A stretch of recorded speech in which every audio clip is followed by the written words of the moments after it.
2025 সালের ষষ্ঠ শ্রেণীর ছাত্রছাত্রী বন্ধুরা, আশা করি তোমার সবাই ভালো আছো।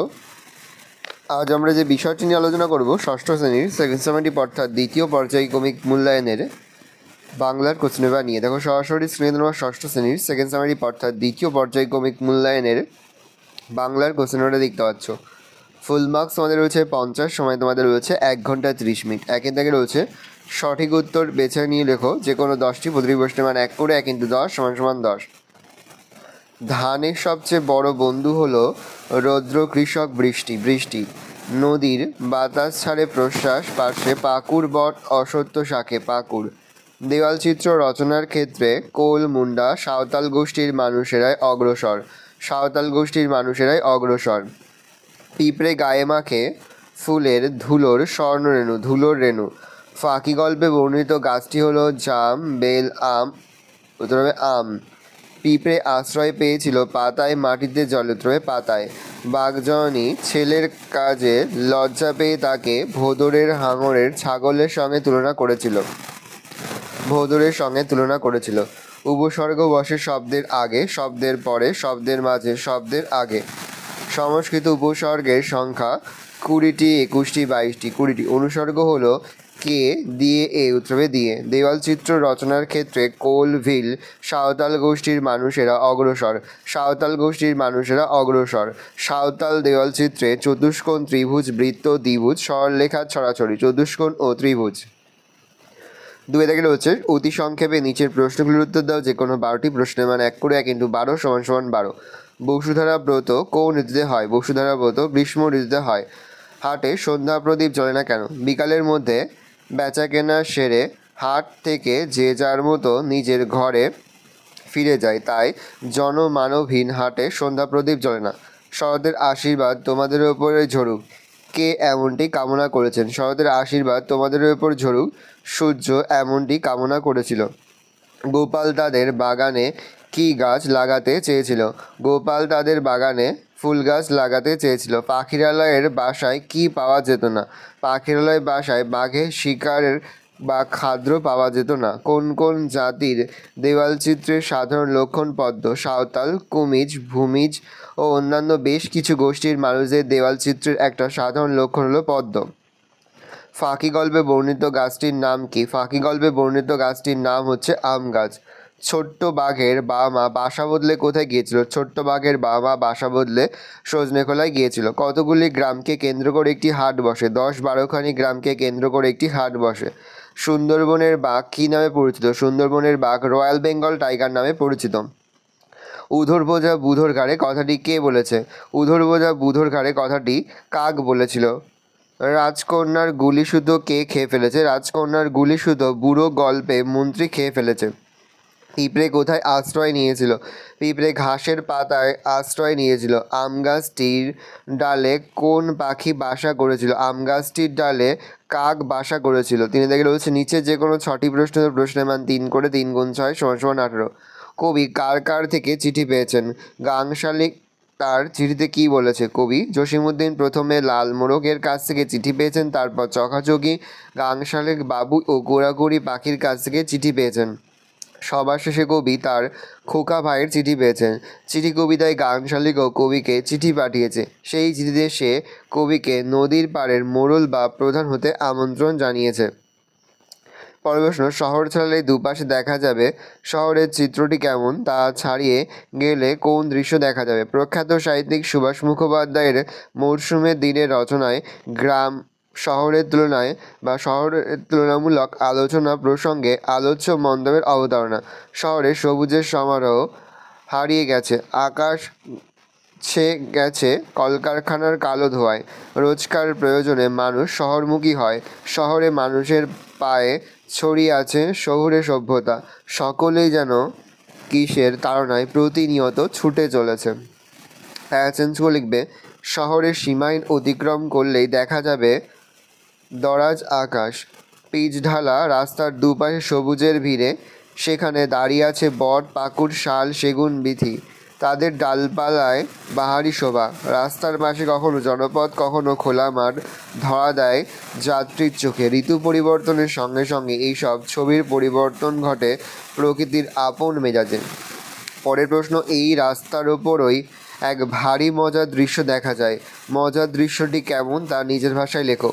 মৌসুমের দিনের রচনায় পদাতিক কবি সুভাষ মুখোপাধ্যায় গ্রীষ্মের পরিবেশে বর্ণনা প্রসঙ্গে এই মন্তব্য করেছেন। গ্রীষ্মের প্রচণ্ড দাবদাহে বাতাস উত্তপ্ত হয়ে ওঠে। তখন পিচঢালা রাস্তায় দেখা যায় এক মজার দৃশ্য। দূর থেকে দেখলে মনে হবে যেন রাস্তা চিকচিক করছে, আর সেই জলে উল্টো হয়ে পড়েছে দুপাশের গাছের ছায়া। কাছে গেলেই ছবিটা পাল্টে যায়। সেই জল আর গাছের ছায়া উধাও, মরুভূমির মরীচিকার মতো অদৃশ্য হয়ে যায়। ওই মজার দৃশ্যের পিছনে রয়েছে আলোর প্রতিফলনের কারসাজি। আলোর অভ্যন্তরীণ পূর্ণ প্রতিফলনের জন্য এই দৃশ্য আমরা দেখতে পাই। হাটের স্থান ছড়িয়ে দূরের গ্রামের ছবি কিভাবে ফুটে উঠেছে লেখো। দূরে দূরে ছড়িয়ে ছিটিয়ে থাকা 10-12খানি গ্রামকে নিয়ে একখানি হাট বসে। হাটে যখন কেনাবেচা চলে তখন ওপারের গ্রামের মানুষ নদী পার হয়ে এপারে হাটে পসরা নিয়ে উপস্থিত হয়। হাট ভাঙার পর সবাই নিজের নিজের গ্রামে ফিরে যায়, পরন্তু বিকালে দূরের আকাশ দিয়ে যখন বকের দল উড়ে যায় তখন সূর্যের শেষ আলো যেন বকের পাখার আড়ালে মুখ লুকায়। এরপর গ্রামের সন্ধ্যা নামে। সন্ধ্যাবেলায় গ্রামের বধূরা ঘরে ঘরে প্রদীপ জ্বালায়। সেই আলোতে দূরের গ্রামগুলি যেন সেজে ওঠে। ওদিকে সারাদিনের কর্মচঞ্চল কোলাহল মুখর হাট তখন গভীর নিস্তব্ধতা আর অন্ধকারে ডুবে যায়। এইভাবেই আলোকিত গ্রামের উল্লেখ করে কবি নির্জন হাটের একাকিত্বের বেদনাকে জীবন্ত করে তুলেছেন। মাটির দেওয়াল চিত্রগুলি সাধারণত কোন কোন উৎসবে আঁকা হয়? কোন কোন তিথিতে কৃষিজীবীরা কীভাবে তাদের গৃহসজ্জা করে তা আলোচনা করো। মাটির দেওয়াল চিত্রগুলি সাধারণত আশ্বিনের দুর্গাপুজো, কার্তিকের অমাবস্যা বা দীপাবলি এই দুই উৎসব উপলক্ষে আঁকা হয়। কালী পুজো অর্থাৎ কার্তিকের অমাবস্যা তিথিতে রাঢ়বঙ্গের কৃষিজীবীরা সমাজে অনেক প্রাচীন উৎসব পালিত হয়। এই সময় সাঁওতাল, ভূমিজ, মাহাতো বা কুর্মী, বাউরি, শবর ইত্যাদি গোষ্ঠীর মানুষেরা সমগ্র ঘরবাড়ি মেরামত করেন। তারপর তারা ঘর লেপামোছা করার পর গৃহাঙ্গনের প্রবেশদ্বার থেকে উঠোন, গোয়াল, ধানের গোলা বা মড়াই এবং মূল বাসগৃহ সর্বত্র আলপনা দিয়ে সাজিয়ে তোলে। সে বাড়ির নিশানা হয়েছে আম গাছটি। ফাঁকি গল্পে আম গাছটি কীভাবে গোপালবাবুর বাড়ির নিশানা হয়ে উঠেছিল। গোপালবাবুর বাড়ি ছিল পুরীঘাট অঞ্চলে। এই অঞ্চলে আম গাছ বিশেষ একটা চোখে পড়ে না, তাই তার বাড়ির পাঁচিলের ধার ঘেঁষে বেড়া ওঠা আম গাছটি সবার দৃষ্টি আকর্ষণ করত। একই সঙ্গে সেটি ওই বাড়িটিকে বৈশিষ্ট্যের দিক দিয়ে অন্য বাড়িগুলোর থেকে পৃথক করে তুলেছিল। তাই গোপালবাবুকে কেউ তার বাড়ির ঠিকানা জিজ্ঞাসা করলে তিনি বলতেন, কাঠজড়ি নদীর ধার বরাবর পুরীঘাট পুলিশ ফাঁড়ির পশ্চিমে যেখানে পাঁচিলের মধ্যে আম গাছ দেখা যায় সেটিই তার বাড়ি। এছাড়া পুজো বা বিয়ে উপলক্ষে অনেক লোক সেই আম গাছের ডাল বা পাতা চেয়ে নিয়ে যেত। ফলে বহুদূর অঞ্চলেও গোপালবাবুদের সেই আম গাছটির কথা ছড়িয়ে পড়েছিল। এইভাবেই আম গাছটি গোপালবাবুর বাড়ির নিশানা হয়ে উঠেছিল। পরের প্রশ্ন, গাছটি কীভাবে পরিবারের সকলকে ফাঁকি দিয়ে চলে গেল। বহু বছর আম গাছটি সমস্ত বাধা বিপত্তি কাটিয়ে অটুটভাবে দাঁড়িয়েছিল, কিন্তু সবার চোখের আড়ালে কবে যে উইপোকা তাকে কুড়ে কুড়ে খেয়ে দুর্বল করে দিয়েছে তা পরিবারের কেউ বুঝতে পারেনি। তাই আষাঢ় মাসের রাতের এক তুমুল ঝড়ে গাছটি হঠাৎ করেই ভেঙে পড়ে। গাছটির সঙ্গে বাড়ির সকলের আত্মীয়তা গড়ে উঠেছিল, তাই এক ঝড়জলের রাতে তার মৃত্যুতে বাড়ির সকলের মনে হলো এক পরম বন্ধু যেন হঠাৎ ফাঁকি দিয়ে চলে গেছে। পিঁপড়ের চলার ভঙ্গিটি কেমন? কবি দুদিনের ঘর বলতে কী বুঝিয়েছেন? পিঁপড়ের চলার ভঙ্গিটি ব্যস্তমুদ্র, অর্থাৎ একই সঙ্গে সুন্দর ও কর্মমুখর। আলোচ্য অংশটি আধুনিক কবি অমিয় চক্রবর্তীর পিঁপড়ে কবিতা থেকে নেওয়া হয়েছে। কবি এখানে ঘর বলতে পৃথিবীকে বোঝাতে চেয়েছেন। মরণশীল জীবেরা এই ঘরে দুদিনের অর্থাৎ কিছুদিনের জন্য আসে। এই পৃথিবীর ঘরে জীবেরা ক্ষণস্থায়ী বাসিন্দা মাত্র। জীবনের এই ক্ষুদ্র পরিসরটুকু পিঁপড়েদের জীবনেও চিরসত্য। আমি হাঁ করে তাকিয়ে থাকলাম। লেখক কেন তার কথা অসমাপ্ত রেখে হাঁ করে তাকিয়ে রইলেন? লেখক কোনো এক শীতের রাতে জনমানবহীন জংলি রাস্তায় অনেকটা সময় কাটানোর পর একটি বেবি অস্টিন গাড়ি দেখতে পেলেন। তিনি ভাবলেন যে করেই হোক গাড়িটি জিতে উঠতে হবে, না হলে হয়তো তার আর সশরীরে রাঁচি ফেরা হবে না। এই ভেবে তিনি চলন্ত গাড়িতে কোনো রকমে উঠে পড়লেন। এরপর তিনি কোথায় নামবেন সেই ঠিকানা বলতে গিয়ে দেখলেন ড্রাইভারের সিটে কেউ নেই। ড্রাইভারহীন গাড়ি আপনা আপনি সেই নির্জন পথে এগিয়ে চলছে। সেই মুহূর্তে এই ঘটনাটিকে লেখকের ভৌতিক বলে মনে হলো। তিনি আর তার কথা শেষ করতে পারলেন না। অবাক দৃষ্টিতে দু হাঁ করে তাকিয়ে রইলেন। পিঁপড়ে গাছের পাতায় আশ্রয় নিয়েছিল কেন? লিখবে আশীর্বাদ রচনাংশে এমন একটি দিনের কথা বলা হয়েছে যেদিন বানের জলে চারিদিকে ভেসে গিয়েছিল আর তার সঙ্গে অবিরাম ধারায় বৃষ্টি ঝরে পড়ছিল। আমরা জানি পিঁপড়ে খুব ছোট্ট প্রাণী। একটি বৃষ্টির ফোঁটা তার গায়ে আছড়ে পড়লেও সে আঘাত পেতে পারে, এমনকি মারাও যেতে পারে। বন্যার প্রবল স্রোতে ভেসে যেতেও পারে সে। তাই একলা অসহায় পিঁপড়েটি প্রবল বন্যায় প্রাণ বাঁচানোর তাগিদে কোনোমতে আশ্রয় নিয়েছিল একটি ঘাসের পাতার নিচে। প্রশ্ন, বাঘছানাকে বাবা কিভাবে কাঁকড়ার হাত থেকে রক্ষা করলো? বাঘজননী লজ্জা পেয়েছিল কেন? ছোট্ট বাঘ খিদের জ্বালায় কাঁকড়া ধরতে গর্তে থাবা ঢোকায়। কাঁকড়া তার লাল দাঁড় দিয়ে কামড়ে ধরে তার থাবায়। যন্ত্রণায় কান্না জুড়ে দেয় বাঘছানাটি। ছোট্ট ছানার কান্না শুনে বাঘ ছুটে আসে। তারপর তার লম্বা নখের থাবা বসিয়ে কাঁকড়ার দাঁড় ভেঙে ছানাকে কাঁকড়ার হাত থেকে বাঁচায়। ছোট্ট বাঘের ছানাটি যখন পাখি এবং কাঁকড়া ধরতে ব্যর্থ হয়, তখন প্রচণ্ড খিদের জ্বালা সহ্য করতে না পেরে সে মেনি মাছ ধরতে জলে নামে। বাঘটির মা তা দেখে লজ্জা পায়, কারণ বাঘের পক্ষে ভোঁদরের মতো জলে নেমে মাছ ধরা মানায় না। বাঘ কেবল পশু শিকার করবে, সেটাই হবে বাঘ জাতির পক্ষে গর্বের ও সম্মানজনক। 4 দাগে রয়েছে নিচের নির্দেশ অনুসারে উত্তর দাও। প্রশ্নের মান 1 করে 1 × 4 = 4। সমুচ্চারিত ভিন্নাত্মক শব্দ যুগলের অর্থ পার্থক্য লেখো যে কোনো 4টি। অনু, অদন্তনায়সু অনু আর অমূর্ধন্যায়সু অনু। অদন্তনায়সু অনু মানে পশ্চাৎ, অমূর্ধন্যায়সু অনু মানে হচ্ছে ক্ষুদ্র। কটাশি কোটি মানে কোমর, ককাটাশি কোটি মানে শতলক্ষ, কয়শূল কুল মানে তট, কয়শূল কুল মানে বংশ, আর কয় দীর্ঘুল কুল মানে হচ্ছে তট। দয় বয় দীর্ঘি প দ্বীপ মানে জল বেষ্টিত ভূখণ্ড, আর দয় দীর্ঘি প দ্বীপ মানে হচ্ছে প্রদীপ। দয় সিদ্ধ দিন মানে হচ্ছে দিবস, দয় দীর্ঘিত দিন মানে হচ্ছে দরিদ্র। দয়াকার দ্বার মানে স্ত্রী, দয় বয়াকার দ্বার মানে হচ্ছে দরজা। 5 দাগে রয়েছে নিচে যে কোনো একটি বিষয় অবলম্বনে অনুচ্ছেদ রচনা করো। প্রশ্নের মান 5। বর্ষণমুখর বাংলা, স্বামী বিবেকানন্দ বিদ্যালয়ে পরিবেশ দিবস উদযাপন। দেখে নাও, আমি আস্তে স্ক্রল ডাউন করছি।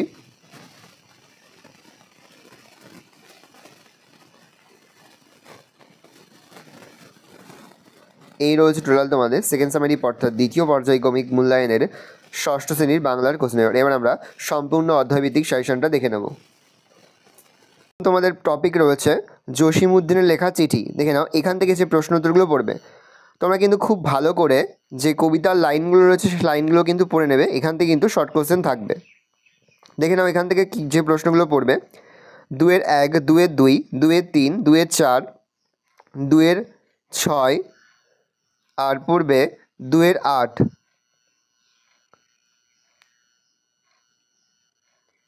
আর পরের বিষয় তোমাদের রয়েছে সুভাষ মুখোপাধ্যায়ের লেখা মরশুমের দিন। এখান থেকে যে প্রশ্ন উত্তরগুলো পড়বে দেখে নাও। খুব ভালো করে তোমরা কিন্তু একবার টেক্সট বইটা পরীক্ষার আগে রিডিং পড়ে যাবে। দেখে নাও, এখান থেকে 2-এর দাগের প্রথম 4টি প্রশ্ন কিন্তু খুব ভালো করে তোমরা পড়বে।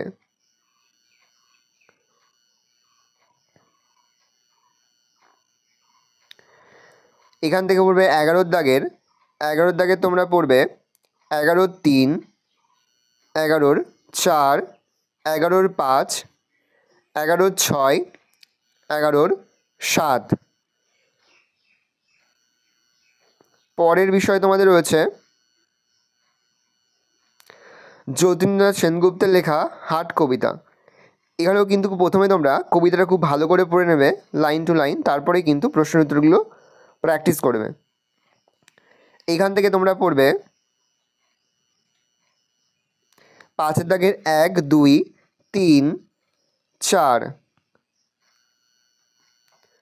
আর 7-এর দাগ থেকে তোমরা পড়বে 7-এর 1, 7-এর 5।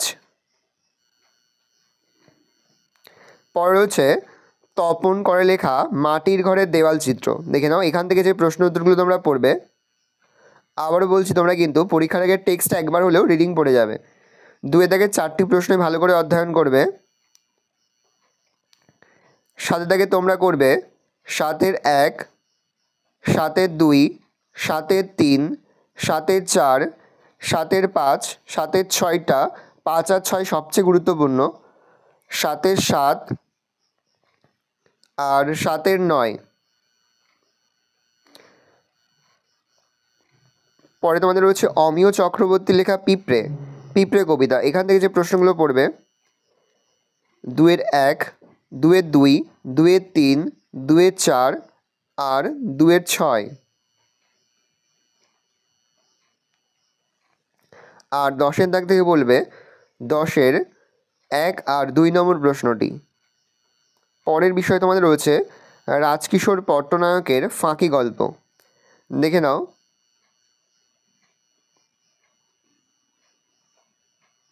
এইখান থেকে যে প্রশ্নগুলো তোমরা পড়বে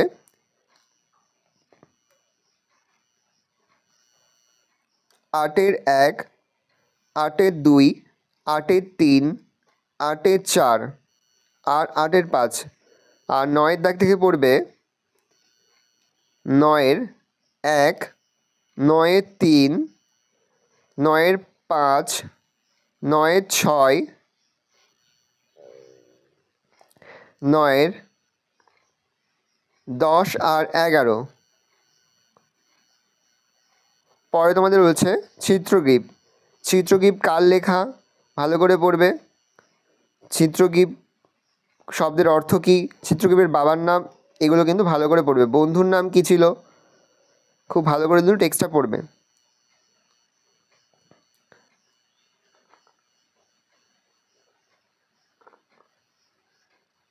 পরের বিষয়ে তোমাদের রয়েছে দক্ষিণরঞ্জন মিত্র মজুমদারের লেখা আশীর্বাদ গল্প। এখান থেকে যে প্রশ্নগুলো পড়বে দেখে নাও।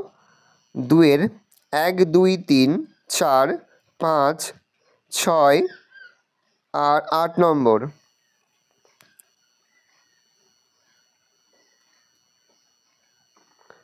আর 11-র দাগ থেকে পড়বে 11-র 2, 11-র 3, 11-র 4 আর 11-র 6।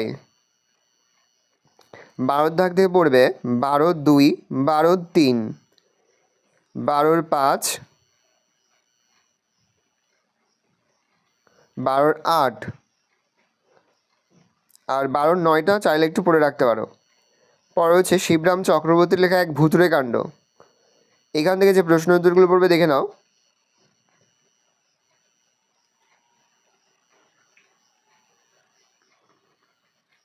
6-এর 1 নম্বরটি। আর পড়বে 7-এর 3, 7-এর 5, 7-এর 4 আর পড়বে 7-এর 8। পরে তোমাদের রয়েছে শেষ অধ্যায় নবনীতা দেবসেন এর লেখা বাক কবিতা। দেখে নাও এখান থেকে যে প্রশ্ন উত্তরগুলো পড়বে, এটি কিন্তু খুবই গুরুত্বপূর্ণ। এখান থেকে বেশ কয়েকটি প্রশ্ন কিন্তু তোমাদের পরীক্ষাতে থাকবে। 2-এর 4টি প্রশ্নই ভালো করে পড়বে। 3-এর দাগ থেকে পড়বে 3-এর 1, 3-এর 2, 3-এর 3, 3-এর 4, 3-এর 5, এখানেও 5টিই পড়বে। আর এখানে যে সমুচ্চারিত ভিন্নাত্মক শব্দগুলো আছে, যেহেতু তোমাদের এই বছর রয়েছে, সেগুলো টেক্সচুয়াল যেগুলো রয়েছে খুব ভালো করে তোমরা অধ্যয়ন করবে।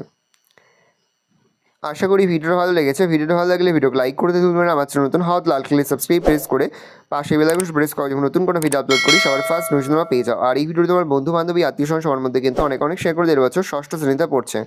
আমরা কিন্তু ইতিমধ্যে 6ষ্ঠ শ্রেণীর প্রতিটি বিষয়ের সিলেবাস, প্রশ্নপত্র এবং নমুনা প্রশ্নপত্র কিন্তু আপলোড করে দেন এখনও পর্যন্ত। সেই ভিডিওগুলো না দেখে থাকো, ভিডিওগুলো কিন্তু তাড়াতাড়ি দেখে নাও। তোমাদের সকলকে জানাই আগাম পরীক্ষার অনেক অনেক শুভেচ্ছা এবং অভিনন্দন। আশা করি সকলের পরীক্ষায় খুব ভালো হবে। ভালো করে দেখে নাও।